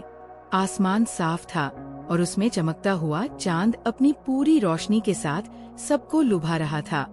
तभी अचानक चांदनी मुरझाने लगी। आसमान में अंधेरा घिरने लगा। ये देख गांव के बुजुर्ग रामलाल परेशान हो गए। ये कैसा अंधेरा है? ऐसा पहले कभी नहीं हुआ, रामलाल ने कहा। बच्चे भी चौंक गए। दीपू, जो हमेशा उत्सुक रहता था, ने कहा, इसमें जरूर कोई रहस्य छिपा है, हमें इसका पता लगाना होगा। उसके दोस्त राधा, बिट्टू और सोनू ने हामी भरी। उन्होंने अपने अपने बैग में टॉर्च, खाने का सामान और रस्सी रखी और निकल पड़े। जंगल के किनारे पहुंचते ही बच्चों को कुछ अजीब आवाजें सुनाई दी। पास की झाड़ियों में हलचल हुई। बिट्टू ने डरते हुए कहा, ये क्या था? कहीं भूत तो नहीं? दीपू ने मजाक करते हुए कहा, अगर भूत है तो वो भी हमें देखकर डर जाएगा। आवाजों के पीछे चलते हुए बच्चे एक खुली जगह पर पहुँचे। वहाँ उन्होंने आसमान की ओर देखा। चांद धीरे धीरे मुरझा रहा था और एक काली छाया उसे ढक रही थी। ये क्या है? राधा ने फुसफुसाकर पूछा। सोनू ने डरते हुए कहा, क्या ये वही खूनी भेड़िया है जिसके बारे में दादी ने बताया था? जैसे ही बच्चों ने ध्यान से देखा, उन्हें एक बड़ा और भयानक भेड़िया नजर आया। उसकी आंखें अंगारे की तरह चमक रही थीं और वो आसमान में उड़ रहा था। उसके पंजों से चांद की रोशनी धीरे धीरे गायब हो रही थी। हमें इसे रोकना होगा, दीपू ने कहा। बिट्टू ने डरते हुए कहा, लेकिन हम एक भेड़िया से कैसे लड़ेंगे? दीपू ने कहा, डरने से कुछ नहीं होगा, हमें मिलकर इसका हल निकालना होगा। बच्चों ने एक सुरक्षित जगह पर बैठकर योजना बनाई। राधा ने कहा, दादी ने कहा था कि खूनी भेड़िया तेज रोशनी से डरता है। हमारे पास टॉर्च है, इसका इस्तेमाल कर सकते हैं। सोनू ने सुझाव दिया, अगर हम उसे चकमा देकर जाल में फंसा दें तो शायद वो हार मान ले। दीपू ने सबको अपनी योजना बताई। उन्होंने पास के पेड़ों से मजबूत लताएं और सूखी टहनियां इकट्ठा की। फिर उन्होंने एक बड़ा जाल बनाया और उसे उस जगह लगाया जहां भेड़िया उतर सकता था। बच्चों ने अपनी टॉर्च को चालू किया और रोशनी को आसमान की ओर किया। तेज रोशनी से भेड़िया परेशान हो गया। वह जोर से गुर्राया और बच्चों की ओर झपट पड़ा। अब समय है, दीपू ने चिल्लाकर कहा। सभी बच्चे जाल को खींचने लगे। भेड़िया फंसकर छटपटाने लगा। उसकी चीखें जंगल में गूंजने लगीं, लेकिन जाल इतना मजबूत था कि वो बाहर नहीं निकल सका। भेड़िए ने हार मान ली। उसने गुस्से में कहा, तुम बच्चों ने मेरी योजना खराब कर दी। राधा ने हिम्मत से पूछा, तुम चांद की रोशनी क्यों चुरा रहे थे? भेड़िया उदास होकर बोला, मुझे ऐसा करने के लिए मजबूर किया गया। मेरी ताकत कमजोर हो रही है और एक जादूगर ने मुझे चांद की रोशनी चुराने का आदेश दिया। अगर मैं ऐसा नहीं करता तो वह मुझे खत्म कर देगा। सोनू ने कहा, अगर तुम हमारी मदद करो तो हम उस जादूगर से तुम्हें बचा सकते हैं। भेड़िया ने सहमति में सिर हिलाया। भेड़िए ने बच्चों को जादूगर की गुफा तक पहुंचने का रास्ता बताया। गुफा काली और डरावनी थी। अंदर से अजीब सी आवाजें आ रही थी। बच्चों ने हिम्मत जुटाई और गुफा के अंदर चले गए। जादूगर ने उन्हें देखते ही हंसते हुए कहा, तुम बच्चे मुझे रोकने आए हो? ये तुम्हारे बस की बात नहीं। दीपू ने कहा, हम यहाँ डरने नहीं, तुम्हारी गलतियाँ सुधारने आए हैं। जादूगर ने अपनी जादुई छड़ी उठाई, लेकिन बच्चों ने अपनी टॉर्च से उसकी आंखों पर रोशनी डाली। जादूगर कमजोर पड़ने लगा। भेड़िए ने मौके का फायदा उठाया और जादूगर की छड़ी तोड़ दी। जादूगर के हारते ही उसका जादू खत्म हो गया। चांद ने अपनी खोई हुई रोशनी वापस पा ली। गुफा रोशनी से भर गई और जादूगर अंधेरे में गायब हो गया। भेड़िए ने बच्चों का धन्यवाद किया और कहा, तुमने न केवल चांद को बचाया बल्कि मुझे भी आजाद किया। अब मैं हमेशा तुम्हारा दोस्त रहूंगा। बच्चे खुश होकर गांव लौटे। वहां के लोगों ने उनका स्वागत किया और उनकी बहादुरी की सराहना की। रामलाल ने कहा, ये बच्चे हमारे असली नायक हैं। इन्होंने साबित कर दिया कि एकता और साहस से बड़ी मुश्किल का सामना किया जा सकता है। चांदनी रात फिर से अपने पूरे सौंदर्य में चमकने लगी। बच्चे अपने अनुभव से एक बात समझ गए, डर से भागने के बजाय उसका सामना करना चाहिए।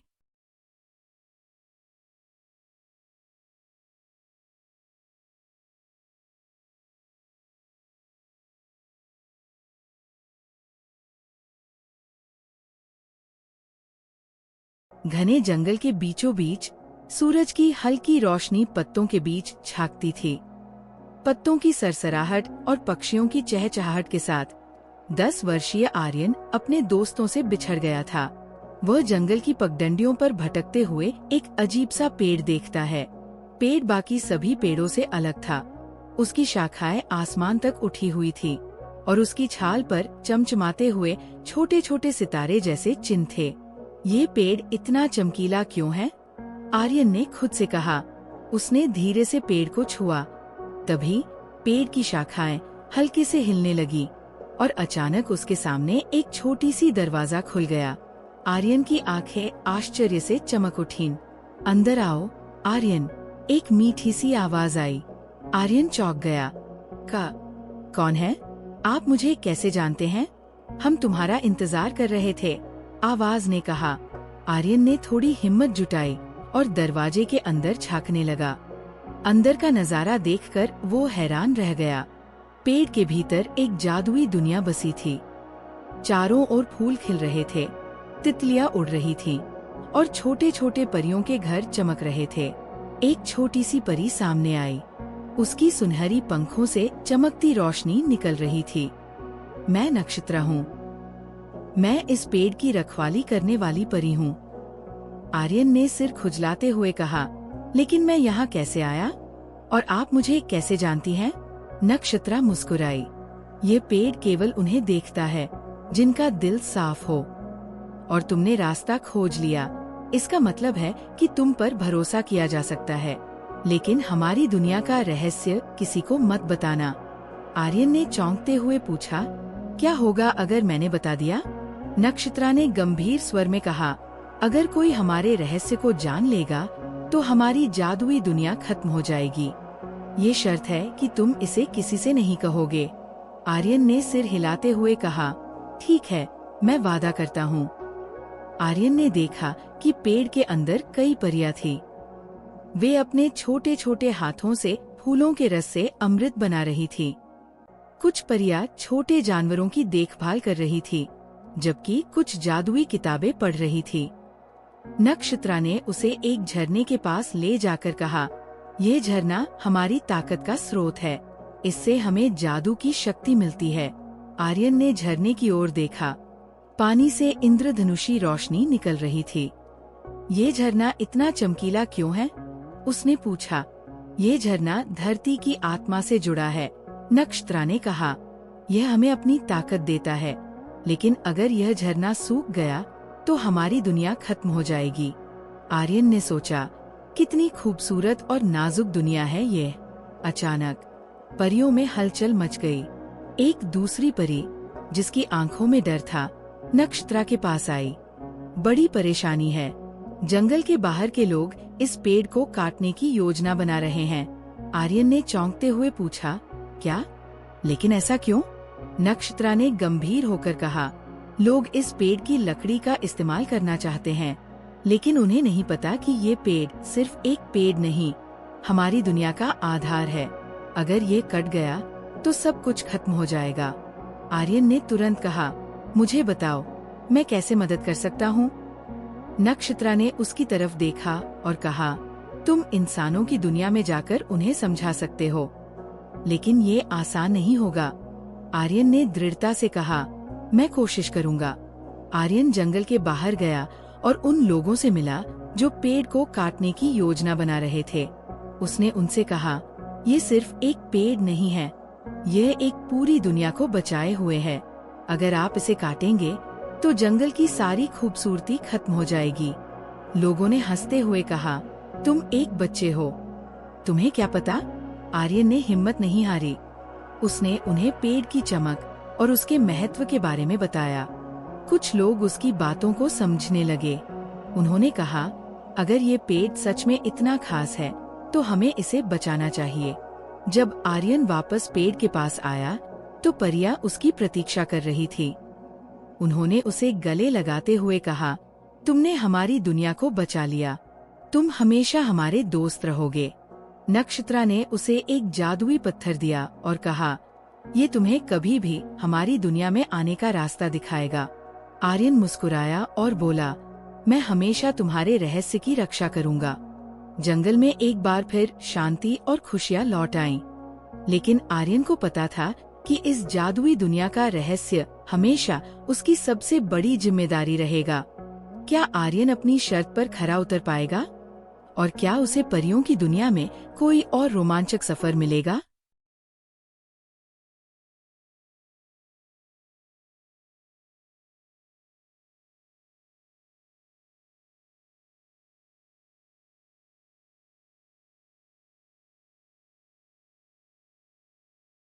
गर्मियों की एक चांदनी रात थी। पूरा गांव सो चुका था, लेकिन पास ही के छोटे से घर में 3 बच्चे, निहारिका, अंश और वायु, अपनी खिड़की से बाहर चमकते आसमान को निहार रहे थे। चांदनी इतनी उजली थी कि आसमान तारों के साथ झिलमिला रहा था। चलो तालाब के पास चलते हैं, निहारिका ने उत्साह से कहा। इतनी रात को? अगर दादी को पता चला तो? अंश ने झिझकते हुए पूछा। अगर पता चला तो डांट पड़ जाएगी। लेकिन सोचो, चांदनी रात में तालाब कितना सुंदर दिखेगा। वायु ने अपनी बहन का समर्थन किया। आखिरकार तीनों चुपके से घर से बाहर निकले और तालाब की ओर चल दिए। तालाब के पास पहुंचकर बच्चों ने देखा कि चांद की रोशनी तालाब के पानी पर झिलमिला रही थी। तालाब एक बड़े आईने की तरह दिख रहा था, जिसमें चांद अपनी खूबसूरत तस्वीर देख रहा हो। तभी बच्चों को एक हल्की सी हंसी सुनाई दी। वे चौंक कर इधर उधर देखने लगे। ये आवाज कहाँ से आ रही है? निहारिका ने धीरे से पूछा। वहाँ देखो, अंश ने तालाब के दूसरी तरफ इशारा किया। उन्होंने देखा कि तालाब के किनारे कुछ चमकदार आकृतियाँ हवा में तैर रही थी। ये कोई और नहीं, परियां थी। वे हल्की हल्की रोशनी बिखेरती हुई पानी की सतह पर नाच रही थी। उनकी पोशाकें चांदनी से बनी लग रही थी और उनके पंख रेशम की तरह मुलायम और चमकीले थे। बच्चे परियों के इस दृश्य को देखकर मंत्रमुग्ध हो गए। उन्होंने चुपचाप पास जाकर परियों को देखने का फैसला किया। कौन हो तुम लोग? एक मीठी आवाज आई। बच्चे डर गए और वहीं रुक गए। एक परी उनके करीब आ चुकी थी। वह सबसे खूबसूरत थी। उसकी आंखों में सितारे झिलमिला रहे थे। हम बस यहाँ तालाब देखने आए थे, निहारिका ने धीरे से कहा। क्या तुमने पहले हमें देखा है? परी ने मुस्कुराते हुए पूछा। नहीं, लेकिन आप बहुत सुंदर हैं। क्या आप सच में परियां हैं? वायु ने उत्सुकता से पूछा। परी हंस पड़ी। हाँ, हम परियां हैं। ये तालाब हमारी दुनिया का दरवाजा है। क्या तुम हमारी दुनिया देखना चाहोगे? बच्चों ने एक दूसरे की तरफ देखा। ये प्रस्ताव बहुत रोमांचक था। हाँ, लेकिन हम वहाँ कैसे जाएंगे? अंश ने पूछा।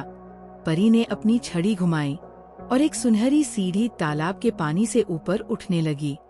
ये सीढ़ी तुम्हें हमारी दुनिया में ले जाएगी, परी ने कहा। बच्चे धीरे धीरे सीढ़ी पर चढ़ने लगे। जैसे ही वे सीढ़ी पर चढ़े, उन्होंने पाया कि वे एक नई और अद्भुत दुनिया में आ गए थे। यहाँ सब कुछ जादुई था। पेड़ सोने जैसे चमक रहे थे, फूल इंद्रधनुषी रंगों के थे और हवा में मीठी धुन बज रही थी। परियों ने बच्चों को एक बड़े खुले मैदान में ले जाया, जहाँ चांदनी चारों ओर फैल रही थी। यहाँ हम चांद की रोशनी से जादू करते हैं, एक परी ने बताया। लेकिन चांदनी से जादू कैसे होता है? निहारिका ने पूछा। परी ने अपनी छड़ी उठाई और चांदनी को इकट्ठा करने लगी। चांदनी जैसे ही उसकी छड़ी में समाई, वह सुनहरी रोशनी में बदल गई। फिर उसने उस रोशनी को आकाश में छोड़ा और अचानक वहाँ ढेर सारे सितारे टिमटिमाने लगे। बच्चे ये देखकर खुशी से झूम उठे। क्या हम भी ऐसा कर सकते हैं? वायु ने उत्साह से पूछा। जरूर, लेकिन पहले तुम्हें सीखना होगा कि चांदनी को महसूस कैसे किया जाता है, परी ने कहा। परियां बच्चों को सिखाने लगी कि कैसे चांदनी को अपनी हथेलियों में महसूस किया जा सकता है। निहारिका ने सबसे पहले कोशिश की। उसने अपनी आंखें बंद की और चांदनी को अपनी हथेलियों पर महसूस करने की कोशिश की। कुछ ही पलों में उसकी हथेलियां हल्की सी रोशनी से जगमगाने लगी। मैंने कर दिखाया, निहारिका ने खुशी से कहा। धीरे धीरे अंश और वायु ने भी चांदनी से जादू करना सीख लिया। वे सभी मिलकर चांदनी को एक सुंदर रोशनी में बदलते और आकाश में सितारे बनाते। रहस्य और चेतावनी। जैसे ही बच्चों ने जादू करना सीख लिया, परियों की रानी वहाँ आई। उनकी उपस्थिति बेहद प्रभावशाली थी। तुम्हें हमारी दुनिया का रहस्य किसी को नहीं बताना चाहिए, रानी ने कहा। लेकिन क्यों? अंश ने पूछा। क्योंकि हमारी दुनिया और जादू इंसानों की दुनिया के लिए नहीं बने हैं। अगर इस बारे में किसी को पता चला तो ये जादू खत्म हो सकता है, रानी ने समझाया। बच्चों ने वादा किया कि वे इस रहस्य को कभी किसी के साथ साझा नहीं करेंगे। जब रात खत्म होने लगी, परियों ने बच्चों को वापस तालाब तक छोड़ दिया। हम तुम्हें कभी नहीं भूलेंगे, निहारिका ने कहा। और जब भी तुम हमारी दुनिया में आना चाहो, बस चांदनी रात में तालाब के पास आ जाना, परी ने मुस्कुराते हुए कहा। बच्चे घर लौट आए, लेकिन उनकी आंखों में वो जादुई दुनिया हमेशा के लिए बस गई। अब वे हर चांदनी रात तालाब के पास जाकर परियों से मिलने की उम्मीद करते। कहानी का अंत नहीं, बस एक नई शुरुआत।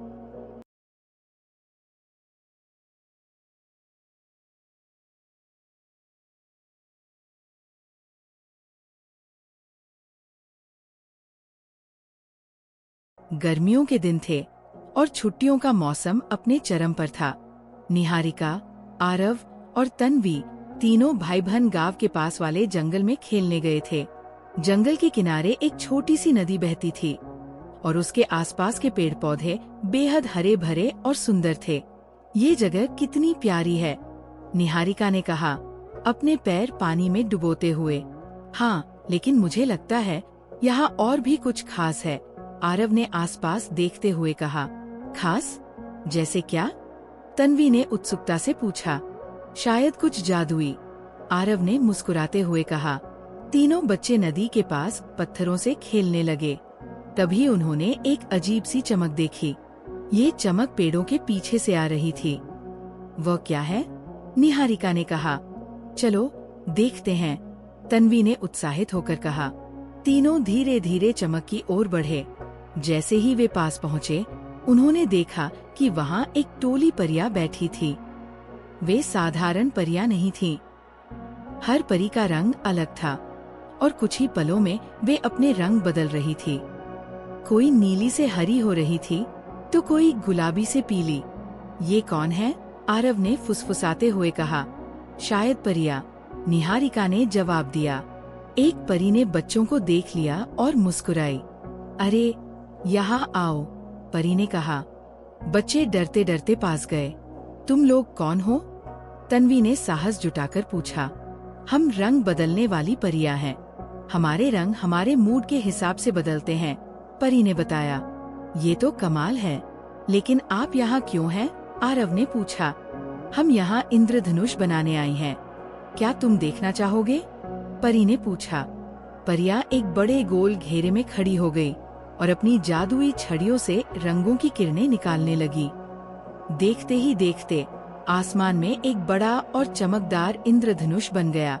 वाह, ये तो अद्भुत है, निहारिका ने चिल्लाते हुए कहा। हम ऐसा कैसे कर सकते हैं? तन्वी ने पूछा। परी ने मुस्कुराते हुए कहा, हम तुम्हें सिखा सकती हैं, लेकिन पहले तुम्हें हमारी दुनिया में आना होगा। आपकी दुनिया? आरव ने चौंकते हुए पूछा। हाँ, हमारी जादुई दुनिया। आओ, मैं तुम्हें दिखाती हूँ, परी ने कहा। परी ने अपनी छड़ी घुमाई और अचानक एक रंग बिरंगा दरवाजा सामने आ गया। दरवाजे के अंदर एक नई और अद्भुत दुनिया थी। चलो अंदर आओ, परी ने कहा। तीनों बच्चे दरवाजे के अंदर गए। उन्होंने देखा कि वहाँ सब कुछ इंद्रधनुषी रंगों से सजा हुआ था। पेड़, फूल और यहाँ तक कि जमीन भी चमकदार रंगों से भरी थी। परियां हवा में उड़ रही थी और अपने रंगों से खेल रही थी। ये जगह कितनी सुंदर है, निहारिका ने कहा। ये हमारी दुनिया है। यहाँ हर कोई अपने रंगों से जादू करता है, परी ने कहा। परियों ने बच्चों को सिखाना शुरू किया कि कैसे रंगों से खेला जाता है। अपनी आंखें बंद करो और सोचो कि तुम कौन सा रंग बनना चाहते हो, परी ने कहा। आरव ने आंखें बंद की और थोड़ी देर बाद उसका चेहरा हल्के नीले रंग का हो गया। ये तो जादू जैसा है, तन्वी ने कहा। फिर सभी ने मिलकर रंगों से चित्र बनाए। आसमान में रंग बिरंगी तितलियां उड़ने लगी। जमीन पर इंद्रधनुषी नदी बहने लगी। ये सब देखकर बच्चे खुशी से झूम उठे। जब बच्चों ने रंगों से खेलना सीख लिया, तो परियों ने उनसे एक वादा लिया। हमारी दुनिया का ये रहस्य किसी को नहीं बताना, परी ने कहा। क्यों? निहारिका ने पूछा। क्योंकि इंसानों की दुनिया में हमारी जादुई दुनिया का राज खुल गया तो ये खत्म हो सकती है, परी ने समझाया। हम वादा करते हैं, तीनों ने एक साथ कहा। परियां बच्चों को वापस उनकी दुनिया में छोड़ आई। हम फिर से आ सकते हैं? आरव ने पूछा। चांदनी रात में इस जंगल में आना, हम तुम्हारा इंतजार करेंगे, परी ने कहा। बच्चे घर लौट आए, लेकिन उनकी आंखों में वो जादुई दुनिया हमेशा के लिए बस गई। अब वे हर चांदनी रात परियों से मिलने की उम्मीद में जंगल जाते। कहानी का अंत नहीं, बल्कि एक नई शुरुआत।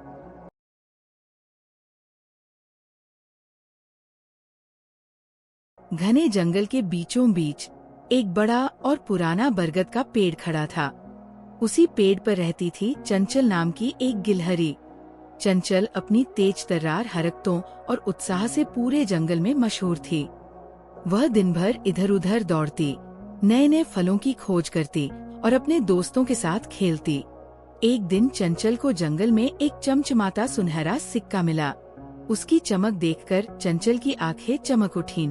उसने सोचा, ये तो बहुत ही खास चीज है, मुझे इसे सुरक्षित रखना होगा। उसने सिक्के को अपने पेड़ के गुप्त कोने में छुपा दिया, लेकिन उसकी खुशी ज्यादा समय तक नहीं टिक सकी।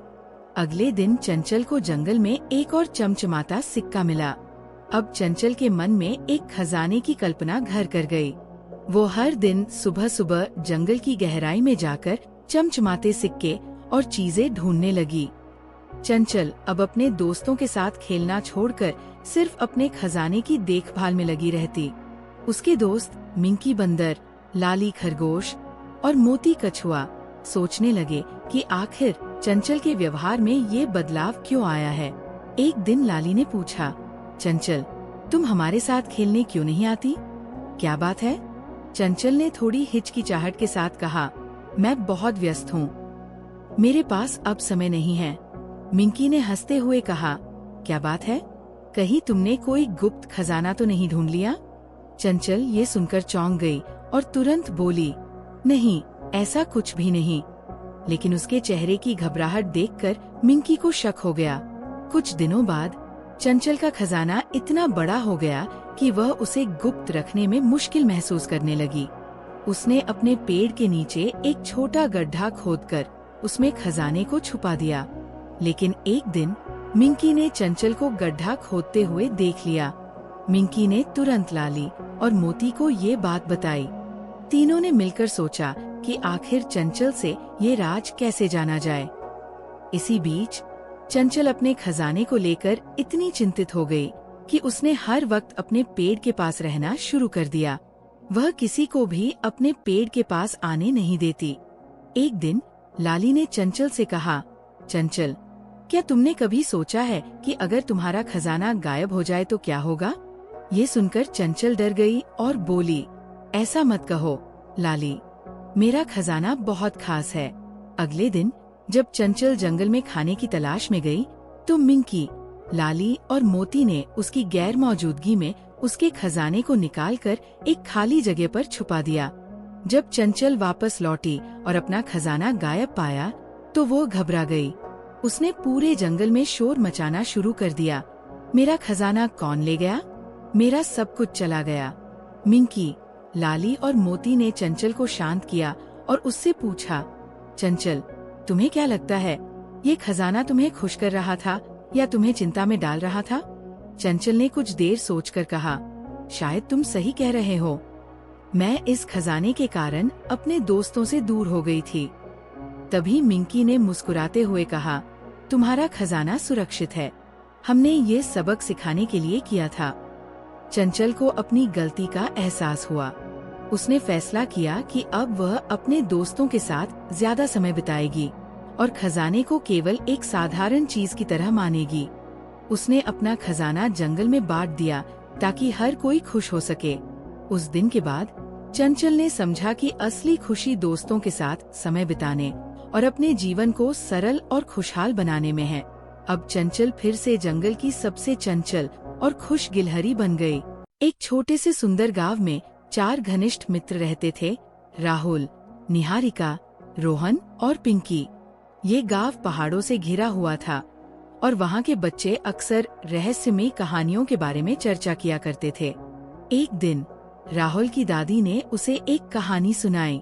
उन्होंने कहा, बहुत दूर पहाड़ों के पार एक चॉकलेट की नदी बहती है। वहाँ की खुशबू इतनी मीठी है कि हर कोई उसका स्वाद लेना चाहता है, लेकिन उस नदी तक पहुँचना आसान नहीं है। केवल वही लोग वहाँ पहुँच सकते हैं जिनके पास साहस और बुद्धिमानी हो। राहुल ने यह कहानी सुनते ही तय कर लिया कि वह इस चॉकलेट नदी को ढूंढेगा। अगले दिन उसने अपने दोस्तों को ये कहानी सुनाई। निहारिका उत्साहित होकर बोली, अगर ये सच है तो हमें इसे ढूंढना चाहिए। ये तो जीवन का सबसे बड़ा रोमांच होगा। रोहन और पिंकी भी सहमत हो गए। बच्चों ने अपने बैग तैयार किए। वे टॉर्च, पानी की बोतलें, खाना और एक पुराना नक्शा लेकर निकल पड़े। नक्शा राहुल की दादी ने दिया था, जो गांव के सबसे पुराने नक्शों में से एक था। उसमें एक कठिन रास्ता दिखाया गया था, जो पहाड़ों के बीच से होकर चॉकलेट नदी तक जाता था। सुबह सुबह सभी दोस्त जंगल की ओर निकल पड़े। रास्ता घना और पेड़ों से भरा हुआ था। पक्षियों की चहचहाहट और सूरज की हल्की किरणें वातावरण को जादुई बना रही थी। अचानक रोहन ने कहा, क्या तुमने सुना? ऐसा लग रहा है जैसे किसी ने हमारा पीछा किया हो। सबने रुककर चारों ओर देखा, लेकिन वहाँ कोई नहीं था। शायद ये हमारी कल्पना हो, राहुल ने कहा। लेकिन वे सतर्क होकर आगे बढ़ने लगे। थोड़ी देर बाद उन्हें एक पुराना लकड़ी का पुल मिला, जो एक गहरी खाई के ऊपर बना हुआ था। ये पुल काफी कमजोर लग रहा है, पिंकी ने डरते हुए कहा। राहुल ने हिम्मत करके पहला कदम रखा। पुल चरमराया, लेकिन मजबूत था। एक एक करके सभी बच्चे पुल पार कर गए। पुल पार करते ही वे एक गुफा के सामने पहुँचे। गुफा के बाहर एक बूढ़ा आदमी बैठा था, जिसके पास सफेद दाढ़ी थी और हाथ में लकड़ी की छड़ी। बूढ़े आदमी ने कहा, अगर तुम चॉकलेट नदी तक पहुंचना चाहते हो तो तुम्हें इस गुफा से होकर जाना होगा। लेकिन ये गुफा साधारण नहीं है, इसमें कई जादुई पहेलियां हैं। हर पहेली का सही उत्तर ही तुम्हें आगे बढ़ने देगा। अगर तुम गलत उत्तर दोगे तो रास्ता बंद हो जाएगा। क्या तुम तैयार हो? बच्चों ने एक दूसरे की ओर देखा और फिर हामी भरी। हम तैयार हैं, राहुल ने आत्मविश्वास से कहा। गुफा के अंदर अंधेरा था, लेकिन राहुल की टॉर्च ने रास्ता रोशन किया। कुछ ही दूर पर उन्हें एक बड़ा पत्थर मिला, जिस पर एक पहेली लिखी थी। ऐसी चीज जो बिना पंखों के उड़ती है, बिना आवाज के दौड़ती है और जिसे पकड़ नहीं सकते, वह क्या है? बच्चे सोच में पड़ गए। रोहन ने कहा, ये हवा हो सकती है। लेकिन राहुल ने सिर हिलाया। नहीं, ये समय है। समय उड़ता है, दौड़ता है और इसे पकड़ना असंभव है। जैसे ही राहुल ने उत्तर दिया, पत्थर धीरे धीरे सरकने लगा और रास्ता खुल गया। गुफा पार करने के बाद बच्चों ने राहत की सांस ली। जैसे ही वे बाहर आए, एक मीठी खुशबू उनके नथुनों में समा गई। निहारिका ने कहा, लगता है हम अपने लक्ष्य के करीब हैं। वे तेजी से आगे बढ़ने लगे। थोड़ी दूर चलने के बाद उन्होंने देखा कि एक चमचमाती नदी बह रही थी। ये कोई साधारण नदी नहीं थी, ये चॉकलेट से बनी थी। नदी का पानी गाढ़ा और गहरे भूरे रंग का था। किनारे पर कैंडी के पेड़ लगे थे, जिनसे रंग बिरंगे टॉफी लटक रहे थे। बच्चे खुशी से उछल पड़े। पिंकी ने कहा, ये किसी सपने जैसा है। उन्होंने अपनी पानी की बोतलें भरीं और चॉकलेट का स्वाद चखा। वो चॉकलेट इतनी स्वादिष्ट थी कि उन्होंने पहले कभी ऐसा कुछ नहीं चखा था। कुछ समय चॉकलेट नदी के पास बिताने के बाद बच्चों ने तय किया कि अब उन्हें गांव लौट जाना चाहिए। उन्होंने अपने बैग में कैंडी और चॉकलेट के कुछ टुकड़े रखे और वापस जाने का रास्ता पकड़ा। जब वे गांव पहुँचे तो उन्होंने सबको अपनी खोज के बारे में बताया। गांव के सभी लोग उनके साहस और बुद्धिमानी की तारीफ करने लगे। राहुल की दादी ने गर्व से कहा, मैंने कहा था कि हिम्मत और समझदारी से हर सपना सच हो सकता है। तुमने ये साबित कर दिया।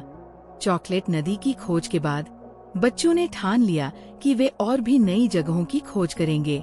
अगली बार कौन जाने वे किस अद्भुत जगह को ढूंढें। इस कहानी ने ये सिखाया कि अगर आपके पास साहस और बुद्धिमानी है तो आप हर मुश्किल को पार कर सकते हैं और अपने सपनों को साकार कर सकते हैं। छतरपुर के एक छोटे व्यवसायी लल्लन का गधा अपनी आलस्य और चालाकी के लिए प्रसिद्ध था। लल्लन अपने इस गधे का उपयोग शहर तक नमक की बोरियां पहुंचाने के लिए करता था। लेकिन ये गधा इतना आलसी था कि काम करने के बजाय वो हमेशा अपने काम से बचने के नए नए तरीके खोजता रहता।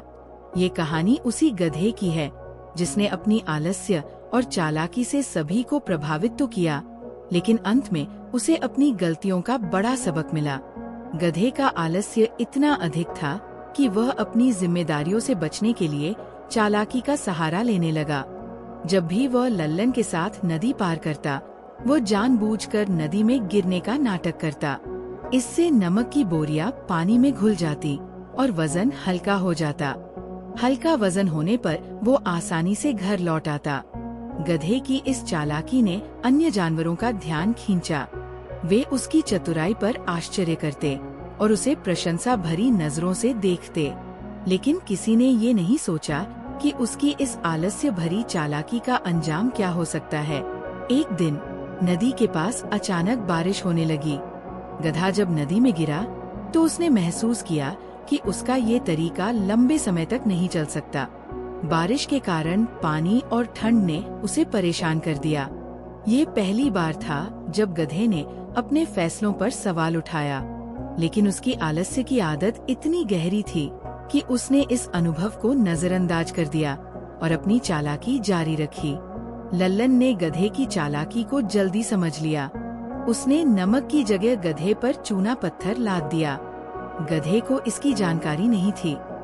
अगली बार जब वो नदी में गिरा तो चूना पत्थर पानी के संपर्क में आने से और भारी हो गया। गधे ने इस बार हल्के वजन की उम्मीद की थी, लेकिन इसके बजाय वो असहनीय दर्द और भारी वजन से जूझ रहा था। गधे को ये महसूस हुआ कि उसकी चालाकी ने इस बार उसे मुसीबत में डाल दिया है। उसकी चालाकी का परिणाम उसकी उम्मीद के बिल्कुल विपरीत निकला। चूना पत्थर की वजह से गधे को काफी दर्द हुआ। उसने महसूस किया कि उसकी आलस्य और चालाकी ने उसकी ही मुश्किलें बढ़ा दी। उसने सोचा, अगर मैंने अपनी जिम्मेदारी निभाई होती और ईमानदारी से काम किया होता तो ये तकलीफ झेलने की नौबत नहीं आती। उस दिन गधे ने निर्णय लिया कि वह अपनी आलस्य भरी आदत को छोड़कर ईमानदारी से अपना काम करेगा। गधे की ये कहानी हमें सिखाती है कि आलस्य और चालाकी से बचने के लिए जिम्मेदारी का सामना करना जरूरी है। गधे ने सीखा कि अपने कर्तव्यों से भागने का नतीजा अंततः परेशानी और तकलीफ के रूप में सामने आता है। यह कहानी न केवल जानवरों बल्कि इंसानों के लिए भी एक महत्वपूर्ण सबक है। जीवन में कोई भी काम छोटा या बड़ा नहीं होता, लेकिन उसे पूरी ईमानदारी और जिम्मेदारी के साथ करना जरूरी है।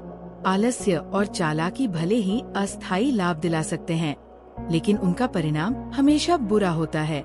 मेहनत और ईमानदारी से किया गया काम न केवल जीवन को आसान बनाता है, बल्कि यह हमारे रिश्तों और समाज में विश्वास भी बनाए रखता है। गधे की कहानी हमें यही सिखाती है कि अगर हम अपनी जिम्मेदारियों से भागेंगे तो इसका खामियाजा हमें ही भुगतना पड़ेगा।